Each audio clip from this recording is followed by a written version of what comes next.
Assalamualaikum warahmatullahi wabarakatuh. Balik lagi di Jos Bloko Misteri bareng saya Aryo. Jos Aryo.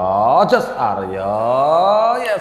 Terima kasih teman-teman semuanya yang selalu mensupport sampai saat ini, selalu menonton video-video cerita misteri di Jos Bloko Misteri channel ini.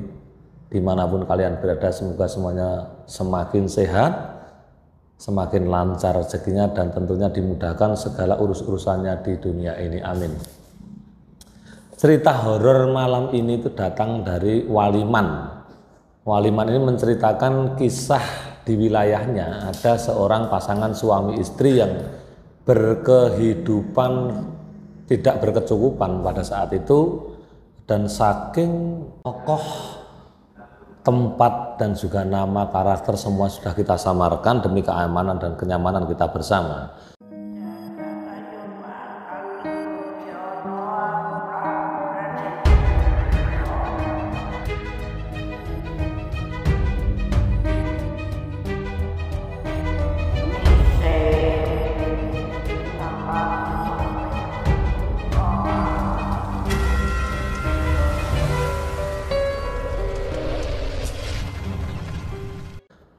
Pada suatu hari, tokoh sebut saja namanya ini Pak Imam.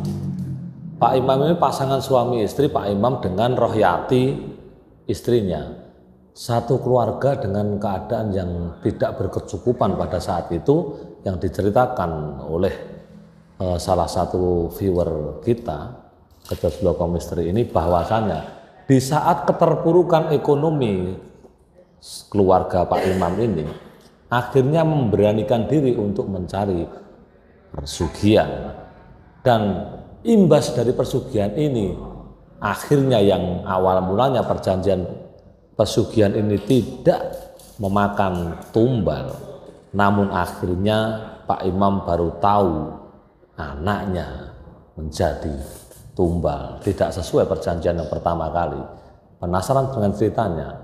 Langsung saja kita menuju ke ceritanya.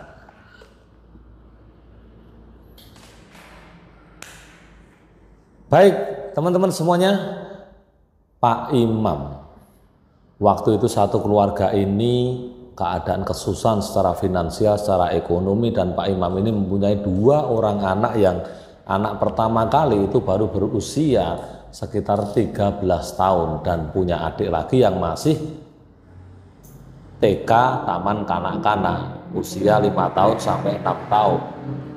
Pada saat itu di kesusahan hidupnya itu, Pak Imam dan istrinya ini hanya sebagai penjual jamu keliling dan tukang pijat.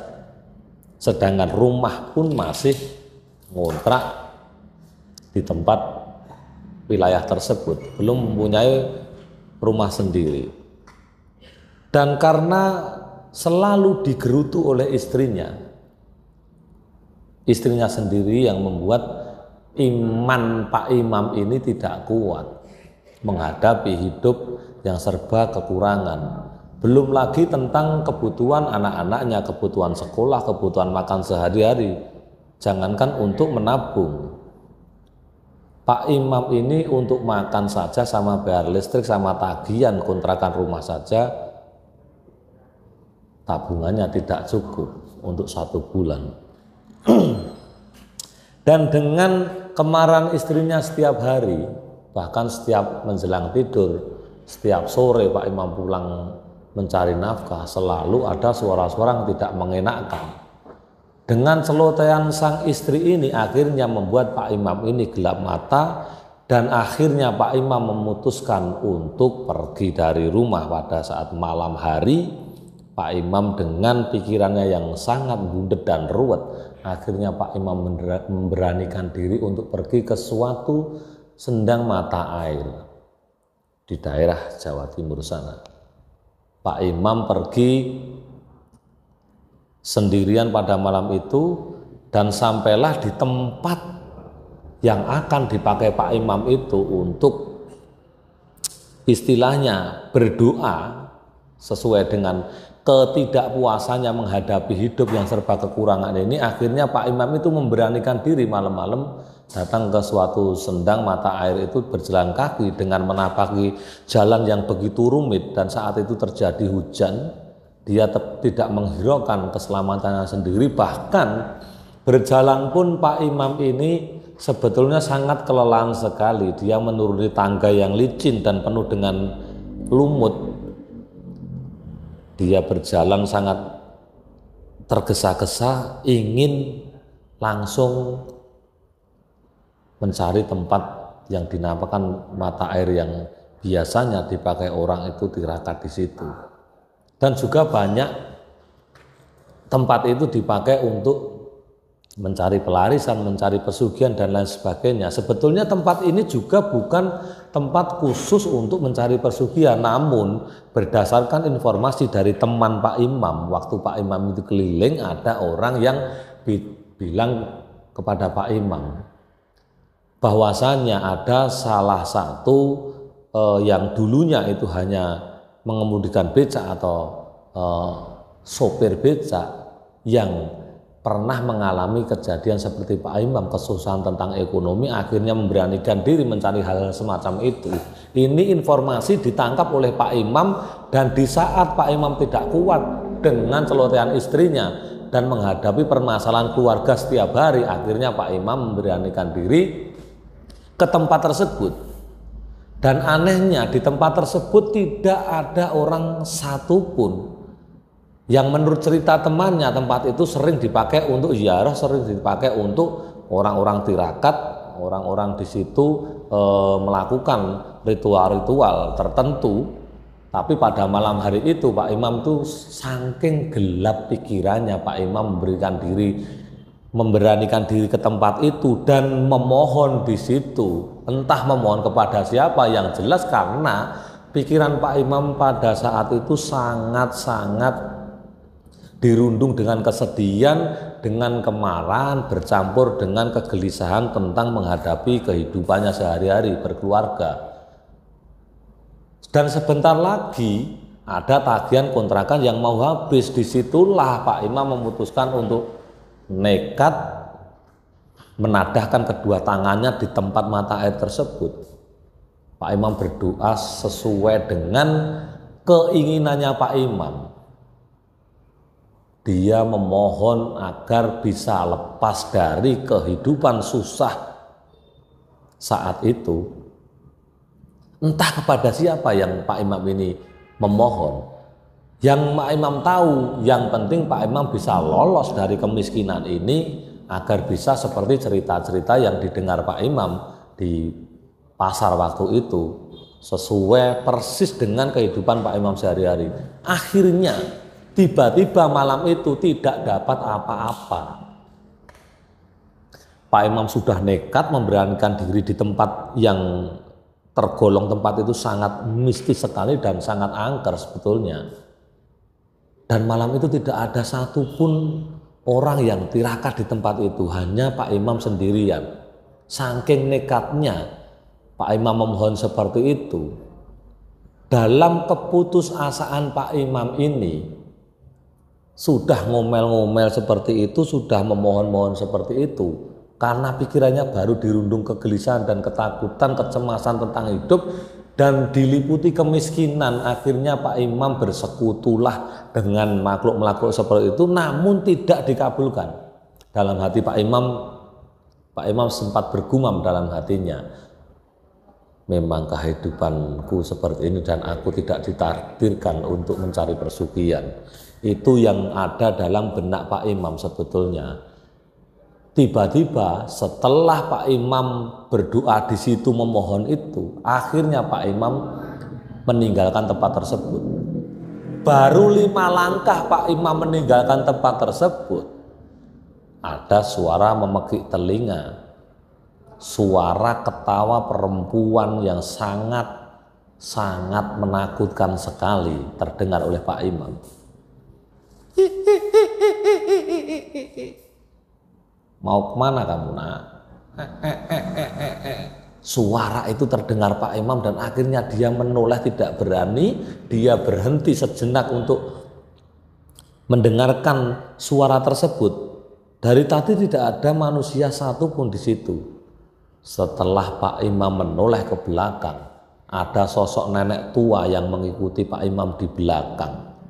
baru 5 langkah dari tempat itu beranjak. Akhirnya Pak Imam keluarlah keringat dingin karena ketakutan. Walaupun dari awal dia sudah nekat sekali. Setelah ditemui nenek-nenek tua yang rambutnya panjang, matanya merah melotot dan lidahnya itu menjulur sampai ke perut, Pak Imam diajak berkomunikasi oleh nenek-nenek tua tersebut bahwa nenek tua itu akan mengabulkan apa yang diminta Pak Imam pada saat itu. Dan semakin nenek tua itu mendekat, Pak Imam itu semakin ketakutan dan bau anjir yang sangat menyengat hidungnya Pak Imam. Hampir Pak Imam ini mutah-mutah karena bau anjir tersebut dari makhluk itu. Akhirnya makhluk itu menjulurkan lidah seakan-akan akan memakan Pak Imam. Disinilah Pak Imam sangat ketakutan dan berteriak-teriak sampai Pak Imam jatuh pingsan dan tak sadarkan diri waktu itu. Setelah Pak Imam tersadarkan dari pingsannya, itu ada orang pada saat itu masuk ke area tersebut, tahu keadaan Pak Imam tergeletak di dekat sendang itu. Akhirnya dibangunkanlah Pak Imam dan ditanya oleh salah satu pendatang yang menolong Pak Imam itu, "Pak, kenapa Pak kamu di sini, Pak? Pak, bangun Pak, bangun Pak." Setelah dibangunkan ini, Pak Imam ketakutan dan menceritakan hal yang baru terjadi tadi. Akhirnya Pak Imam diantarkan pulang ke rumahnya.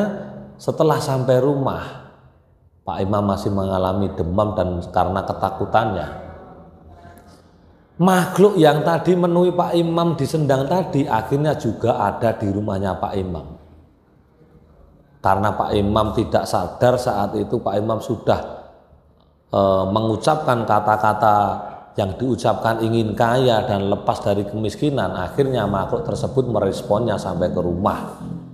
Dan di saat Pak Imam tidur, Pak Imam ditemui oleh makhluk tersebut melalui mimpinya bahwa Pak Imam ini diperintahkanlah untuk mencari istri lagi atau bersenggama dengan wanita-wanita yang bukan istrinya. Ternyata di sini adalah pesugihan sobrah yang dalam perjanjiannya itu tidak memakan tumbal.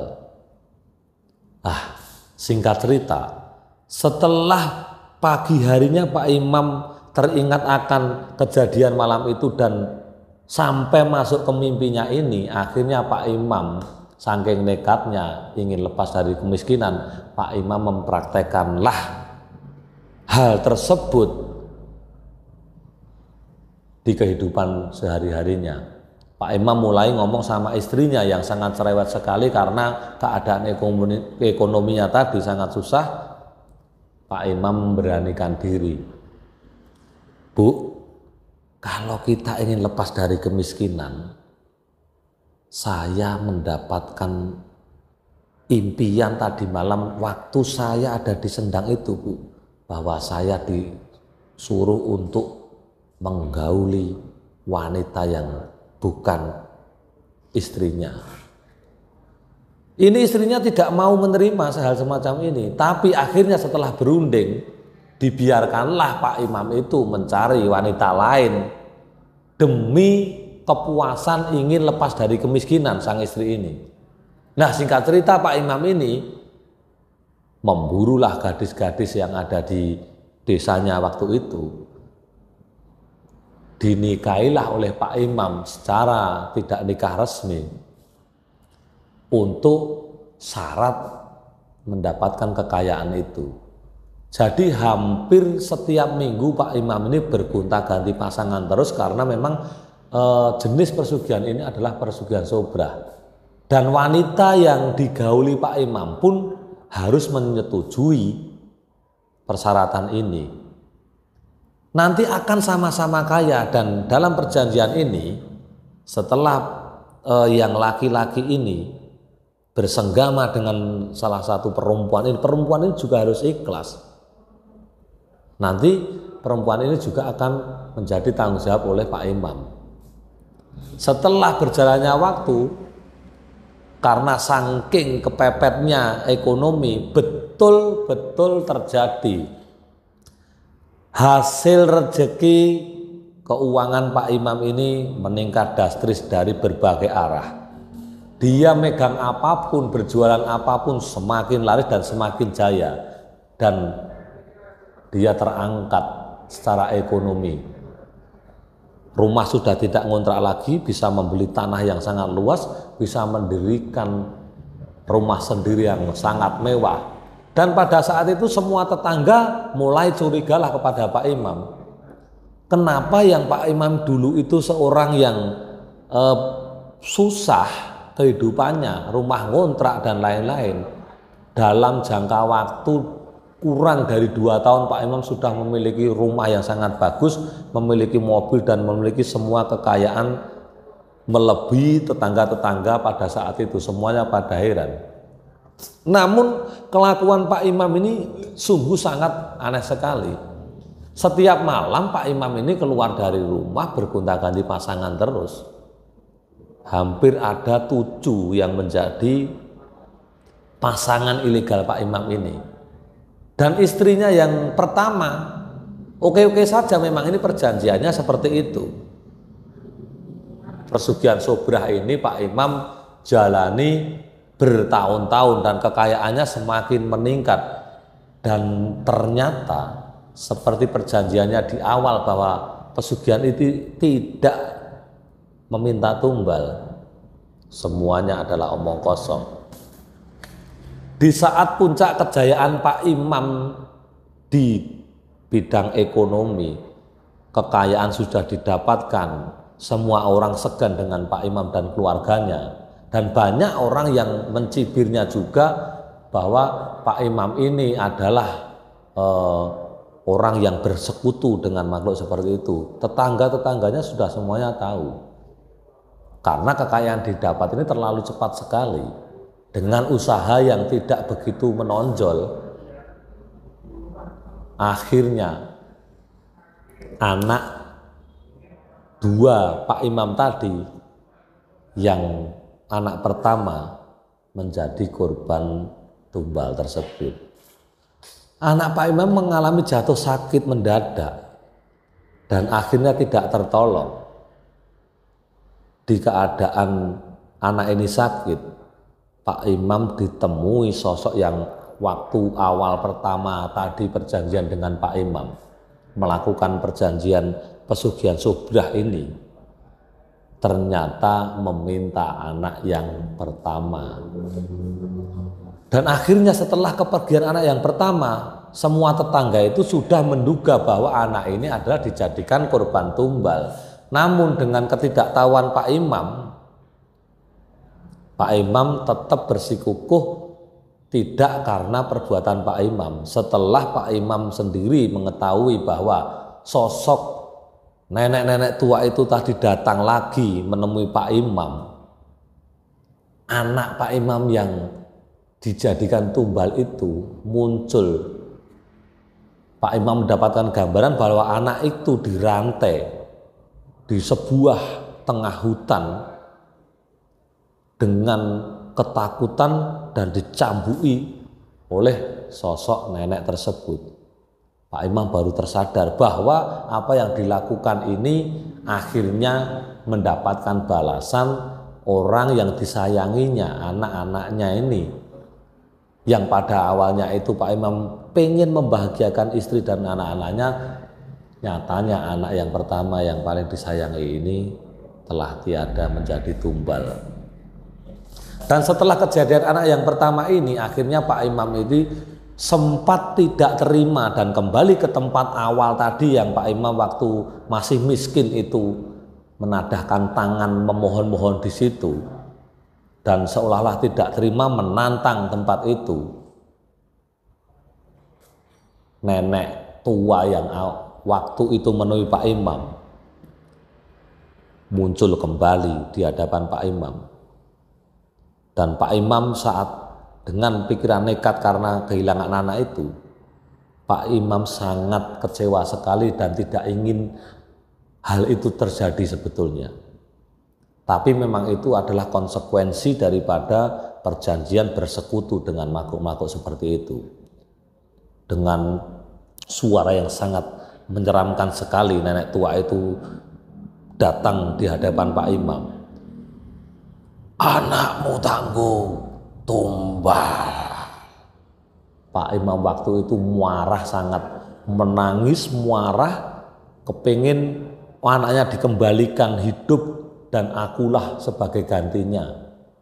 Pak Imam bernego dengan makhluk tersebut, tapi tidak diindahkan. Tetap orang yang disayangi yang diambil. Dengan rasa kecewa, Pak Imam pulang dengan perasaan yang sangat marah, kehilangan anak, ingin menggantikan dirinya saja yang ditumbalkan oleh sosok tersebut. Namun di dalam perjanjian seperti ini itu sudah menjadi sah karena Pak Imam sudah menikmati hasil dari kekayaan bersekutu tersebut. Setelah dipikir-pikir berdua dengan istrinya dan tinggal satu anaknya, Pak Imam ini juga kecewa sekali. Apa yang dilakukan yang tentunya di awal kepingin kaya itu tidak bisa menikmati kekayaannya. Kebahagiaannya direnggut oleh sosok makhluk tersebut dengan kehilangan anak pertamanya. Tinggal satu-satunya anak ini, jangan sampai anak ini juga menjadi korban seperti yang anak pertamanya. Akhirnya Pak Imam menemui seorang dukun yang konon ini sangat sakti di wilayah itu untuk membatalkan perjanjian tersebut. Namun apa yang terjadi? Semuanya sudah berlalu dan si dukun yang konon terkenal sakti ini tidak bisa memberikan solusi dan tidak bisa menolong Pak Imam juga. Karena perjanjian semacam ini memang sudah sah. Pak Imam menjadi kaya, menikmati hasilnya, namun tidak mau konsekuensinya untuk memberikan tumbal dan akhirnya anaknya pun jadi korban. Disuruh membatalkan, tidak ada satupun yang bisa melawan. Akhirnya Pak Imam ini menjadi stres dengan kekayaannya, tidak bisa menikmati, anak yang dicintainya juga menjadi korban, dan semua perempuan yang saat itu diajak bersenggama sama Pak Imam ini, di dalam pikiran Pak Imam bahwa perbuatan semacam ini tidak ada kaitannya dengan tumbal. Tapi bukan hanya anaknya, semua yang pernah diajak bersenggama dengan Pak Imam, wanita-wanita tadi mengalami hal yang serupa. Semua jatuh sakit dan terpuruk karena memang rezeki dari orang yang diajak senggama itu ditarik menjadi haknya Pak Imam. Disitulah efek daripada bersekutu dengan makhluk-makhluk seperti itu. Inilah cerita yang dikirimkan oleh salah satu subscriber kita ini, dan sempat saya memikirkan kok masih ada hal semacam ini. Sebelum kita bercerita teman-teman, tentunya teman-teman semuanya tolong dibantu like, subscribe, dan share yang banyak agar channel Just Boko Misteri ini semakin berkembang dan kita semakin semangat untuk membuat cerita-cerita misteri, menyampaikan cerita-cerita horor dari kiriman teman-teman semuanya yang kita unggah di channel Just Boko Misteri ini. Dan untuk yang belum subscribe, silahkan langsung tekan tombol subscribe agar teman-teman semuanya tidak ketinggalan cerita misteri berikutnya. Saya Jos Aryo, salam misteri miris.